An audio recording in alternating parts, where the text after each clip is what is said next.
come diagnose a check engine light concern on this 2026 Traverse with me.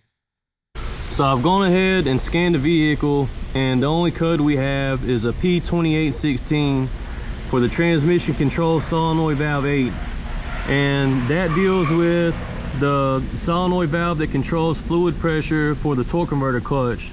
So I'm going to go out, test drive the vehicle, and see if I can collect some data for it. So after going out and driving the vehicle, I have mapped data with the torque converter clutch slip speed in blue and the commanded clutch pressure in green. As you can see, when the pressure is ramped up, the slip speed still won't stay stable most of the time, and when it finally does stabilize, it's still well over 100 RPMs. So it seems like the TCM is not capable of controlling the torque converter clutch properly.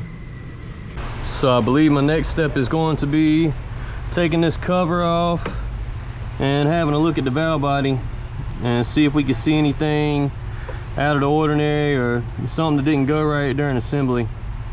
Since this is a brand new vehicle, I thought it might be best to just go ahead and try to see if I can measure the resistance of the solenoid valve without taking the cover off first. That way I know before getting in there if there was just something that was left unplugged. But this is the resistance we read off of the solenoid in question, and this is solenoid 7, which is right beside it. So at least as far as it being plugged up and everything and having all the connections from the TCM through the transmission and back to the TCM, everything looks good there. So I don't believe we're going to find a connector that was left unplugged.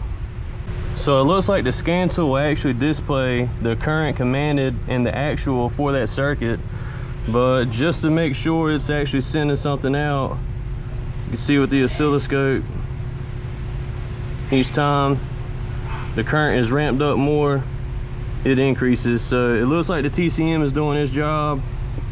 I believe it's safe to go inside the transmission now.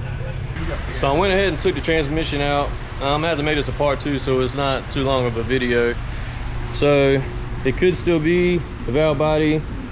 I could have took that out in the vehicle, but I would have had to take radiator and coolant fans, a bunch of other stuff out. And then if I would have had to take the transmission out anyways, I would have had to put some of that back together. So I figured it'd just be easier to just take the transmission out. And I've already got it out if I need to. So take it apart tomorrow and make another video and show you what I found.